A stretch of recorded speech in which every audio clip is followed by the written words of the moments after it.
ನೋಡಿ ಫ್ರೆಂಡ್ಸ್, ಇದು ತುಂಬ ದಿನದ ಬ್ಲಾಗ್ ಆಗಿರುತ್ತೆ. ನಾನು ಆನೆಗುಂದಿ ಟೆಂಪಲ್ಗೆ ಹೋಗ್ತಾ ಇದ್ದೀನಿ. ತುಂಬ ಚೆನ್ನಾಗಿದೆ, ಪವರ್ಫುಲ್ ದೇವಸ್ಥಾನ. ನಾನು ಬಸ್ ಸ್ಟ್ಯಾಂಡ್ಲಿದ್ದ ನನ್ನ ಮಕ್ಕಳನ್ನೆಲ್ಲ ಸ್ಕೂಲಿಗೆ ಬಿಟ್ಟು ನಾನು ಆಟೋದಲ್ಲಿ ಬಸ್ ಸ್ಟ್ಯಾಂಡ್ಗೆ ಹೋಗ್ಬಿಟ್ಟು ಡೈರೆಕ್ಟಾಗಿ ನನಗೆ ಬಸ್ಸೇ ಸಿಕ್ತು. 9:10 ಆನೆಗುಂದಿ ಬಸ್ಸು.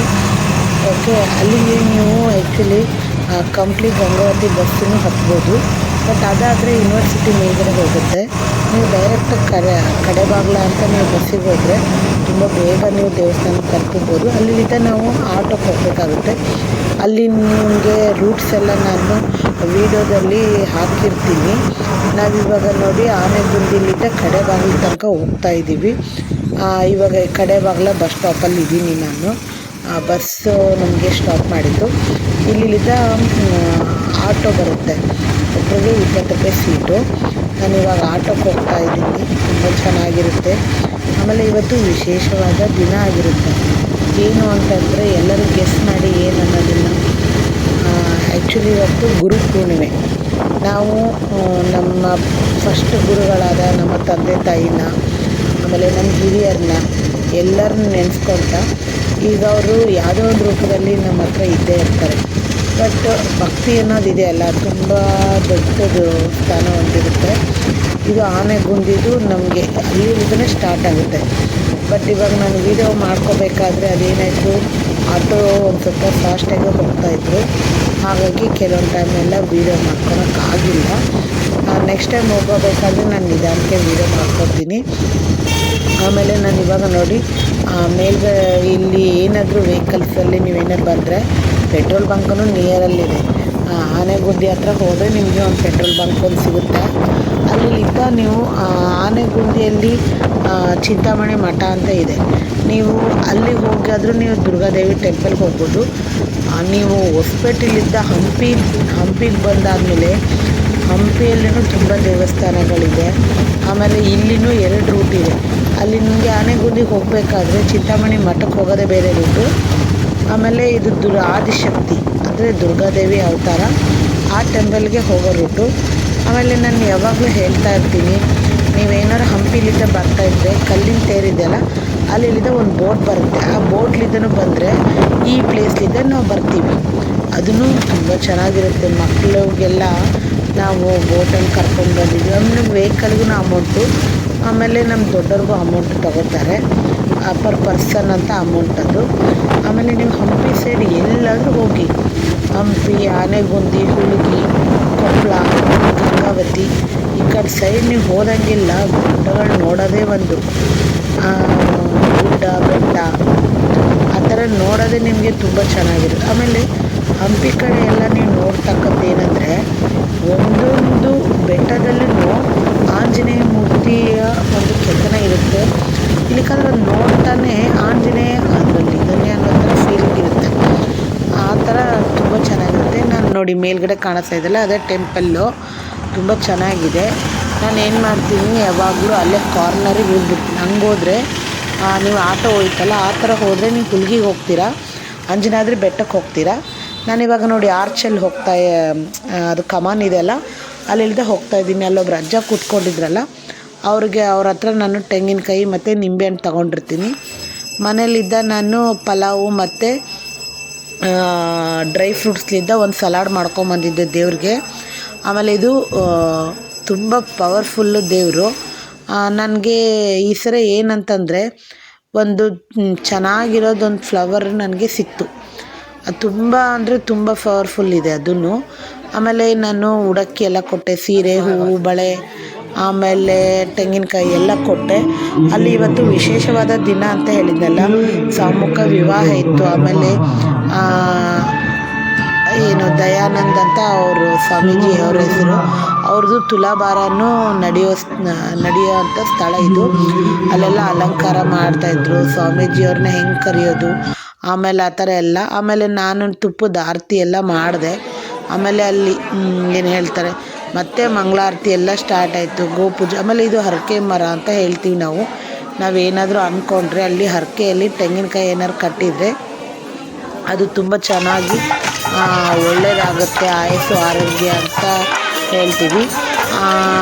ಏನು ಕೆಲವು ಜನ ಎಲ್ಲ ಏನು ಅನ್ಕೊತಾರೆ ಅಂತಂದರೆ ದೇವರು ಇದ್ದಾರೆ, ನಾವೆಲ್ಲ ಪೂಜೆ ಮಾಡಿಸ್ಬಿಟ್ರೆ ನಮ್ಮ ಆಯಸ್ಸು ಆರೋಗ್ಯ ಎಲ್ಲ ಚೆನ್ನಾಗಿರುತ್ತೆ, ದೇವ್ರು ಇದ್ದಾನಲ್ಲ ಅಂತ ಅಂದ್ಕೊಂಡ್ಬಿಡ್ತಾರೆ. ಬಟ್ ದೇವರು ಇರ್ತಾರೆ, ಬಟ್ ಏನಂದರೆ ಸಪೋರ್ಟಿಂಗ್ ನಮಗೆ ಹೆಂಗೆ ಅಂತಂದರೆ ಎಲ್ಲ 100ಕ್ಕೆ 100 ಭಾಗನೂ ದೇವ್ರ ಮೇಲೆ ಬಿಡೋಕ್ಕಾಗಲ್ಲ.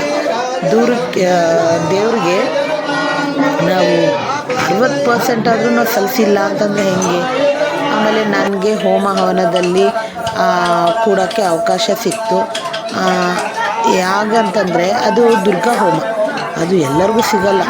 ನಾನು ಇವಾಗ ಕೈಯಲ್ಲಿ ಅಕ್ಷಿ ಕಾಳೆಲ್ಲ ತಗೊಂಡು ಆ ಹೋಮದಲ್ಲಿ ಎಲ್ಲ ನಾವು ಅಂದ್ಕೊಂಡಿದ್ದೆಲ್ಲ ಆಗಲಿ ಅಂತ ಕೇಳ್ಕೊಂಡ್ವಿ. ಆಮೇಲೆ ನನ್ನ ಚಾನಲ್ ನೋಡ್ತಾ ಇರೋರೆಲ್ಲರೂ ಸಬ್ಸ್ಕ್ರೈಬ್ ಮಾಡಿ ಹಾಗೂ ಶೇರ್ ಮಾಡಿ.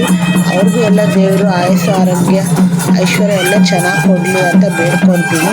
ನೀವು ಅಂದ್ಕೊಂಡಿದ್ದೆಲ್ಲ ಕಾರ್ಯಕ್ರಮಗಳೆಲ್ಲ ತುಂಬ ಚೆನ್ನಾಗಿ 2026ರಲ್ಲಿ ತುಂಬ ಚೆನ್ನಾಗಿ ನಡೀಲಿ, ದೇವರು ಒಳ್ಳೆಯದಾಗಲಿ ಅಂತ ಬೇಡ್ಕೊತೀನಿ.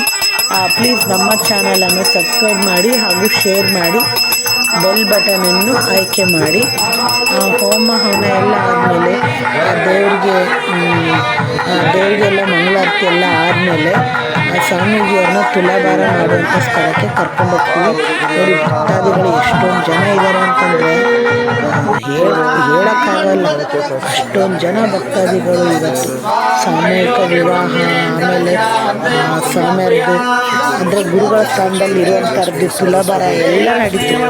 ಅವರು ಎಷ್ಟು ಪವರ್ಫುಲ್ ಇದ್ದಾರೆ ಅಂತಂದರೆ ಒನ್ ಟೈಮ್ ಆದರೂ ನೀವೇನಾದರೂ ಜೀವನದಲ್ಲಿ ಏನಾದರೂ ಸಾಧನೆ ಮಾಡಬೇಕು ಹಂಗೆ ಹಿಂಗೆ ಅಂತ ಏನಾದ್ರು ಅಂದ್ಕೊಂಡಿದ್ರೆ ಒನ್ ಟೈಮ್ ಹೋಗಿ ಅವ್ರನ್ನ ಭೇಟಿಯಾಗಿ ಬರೋದು ತುಂಬ ಚೆನ್ನಾಗಿರುತ್ತೆ.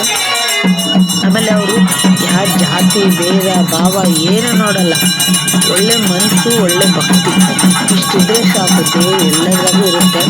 ದೇವರು ನಾನಾ ಥರ ಅಂತ ಏನಂತಾರೆ, ವಿಷ್ಣು, ಶಿವ, ಆಮೇಲೆ ಬ್ರಹ್ಮ, ಷಣ್ಮುಖ, ಗಣಪತಿ, ಈ ಥರ ಎಲ್ಲ ಅವತಾರಗಳನ್ನು ಒಂದೇ ದೇವರು. ಅವ್ರಿಗೆ ನಾವು ಅನ್ಕೋತೀವಿ ದೇವರು ಬೇರೆ ಬೇರೆ ಹೆಸರು ಬೇರೆ ಬೇರೆ ಅಂತ, ಬಟ್ ಹಂಗೇನಿಲ್ಲ, ದೇವರು ಎಲ್ಲರಿಗೂ ಒಂದೇ. ನಮಗೆ ಅದೆಲ್ಲ ಪೂಜೆ ಮಾಡುವಂಥ ಅವಕಾಶ ಇವತ್ತು ತುಂಬ ಚೆನ್ನಾಗಿ ಸಿಕ್ಕಿದೆ. ಮನಸ್ಸಿಗೆ ತುಂಬ ನೆಮ್ಮದಿದೆ. ಆಮೇಲೆ ಇವತ್ತಿನ ದಿನ ಹೆಂಗೆ ಕಳೀತು ಅನ್ನೋದೇ ನನಗೆ ಗೊತ್ತಾಗ್ತಾ ಇಲ್ಲ. ಒಂದಿಟ್ಟು ಎನರ್ಜಿ ಥರ ಇದ್ದೆ ನಾನಿವತ್ತು. ಎಲ್ಲ ಪೂಜೆಗಳು ಸರಾಗವಾಗಿ ನಡೀತು. ಆಮೇಲೆ ಯಾವಾಗಲೂ ನಾನು ಒಂದು ಸ್ವಲ್ಪ ಸಿಟ್ಟಲ್ಲಿ ಇರ್ತೀನಿ. ಬಟ್ ಇವತ್ತು ಎಷ್ಟು ಕಾಮಾಗಿದ್ದೆ ಅಂತಂದರೆ ಅದೆಲ್ಲ ದೇವ್ರ ಮಹಿಮೆ ಅನ್ನಬೇಕು. ಆಮೇಲೆ ಗೋಪೂಜೆ ಎಲ್ಲ ಮಾಡಿದ್ವಿ ನಾವು. ಗೋವಿನಲ್ಲಿ 108 ದೇವತೆಗಳು ಅಡಗಿರುವಂಥ ಸ್ಥಳ ಅಂತೆ. ನಾವು ದೇವ್ರ ಪೂಜೆ ಮಾಡೋದು ಒಂದೇ, ಒಂದು ಗೋವಿಗೆ ಅಕ್ಷತೆ ಕಾಳು ಹಾಕಿ ಪೂಜೆ ಮಾಡಿ ಅದ್ರ ಗಂಜಲ ಸೇವನೆ ಮಾಡೋದು ಒಂದೇ. ಯಾಕಂದರೆ ಆರೋಗ್ಯ ವೃದ್ಧಿ ಆಗೋಕ್ಕೆ ಯಾವಾಗಲೂ ಗೋಮೂತ್ರನೇ ತುಂಬ ಶ್ರೇಷ್ಠ ಅಂತ ಹೇಳ್ತಾರೆ. ಅದೆಲ್ಲ ಆದಮೇಲೆ ಆ ಸ್ವಾಮಿಯರ್ದು ತುಲಾಭಾರ ಆಯಿತು. ತುಲಾಭಾರ ಆದಮೇಲೆ ಪ್ರಸಾದ ಇತ್ತು. ಏನು ವಿಶೇಷ ಇವತ್ತು ಇತ್ತು ಅಂತಂದರೆ ಗೋಧಿ ಹುಗ್ಗಿ, ಅನ್ನ ಸಾರು, ಹಪ್ಪಳ ಮತ್ತು ಬದ್ನೆಕಾಯಿ, ಹೀರೆಕಾಯಿ ಎಲ್ಲ ಥರದ್ದು ಮಿಕ್ಸ್ ಆಗಿರೋಂಥ ಪಲ್ಯ, ಆಮೇಲೆ ಪಲಾವು ಮತ್ತು ಅಲ್ಲಿ ಗೋಶಾಲೆ ಇದೆ. ಗೋಶಾಲೆಯಿಂದ ಬಂದಿರೋಂಥ ತುಪ್ಪ, ಬೆಣ್ಣೆ, ಆಮೇಲೆ ಮಜ್ಜಿಗೆ ತುಂಬ ಅಂದರೆ ತುಂಬ ಪ್ಯೂರಿಟಿ ಆಗಿರುತ್ತೆ, ತುಂಬ ಚೆನ್ನಾಗಿರುತ್ತೆ. ನಾನಂತೂ ಅಲ್ಲಿ ಕೆಲವು ಟೈಮಲ್ಲಿ ಪ್ರಸಾದ ಸೇವಿಸೋಕ್ಕಂತಲೇ ಹೋಗ್ತೀನಿ ಅನ್ಕೊತೀನಿ. ಯಾಕಂದ್ರೆ ಮಜ್ಜಿಗೆ ಮಾತ್ರ ನನ್ನ ಫೇವ್ರೇಟ್ ಅಲ್ಲಿ.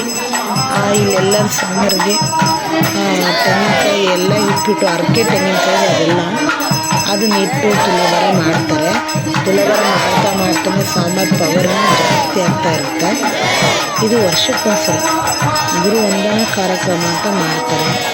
ಅಲ್ಲಿ ಗುರುಗಳಿಗೂ ಒಂದು ಸ್ಥಾನಮಾನ, ಶಕ್ತಿ ಎಲ್ಲ ಕಲ್ಪಿಸುವಂಥದ್ದು ಭಕ್ತಾದಿಗಳದ್ದು ನಂಬಿಕೆ ಆಗಿರುತ್ತೆ.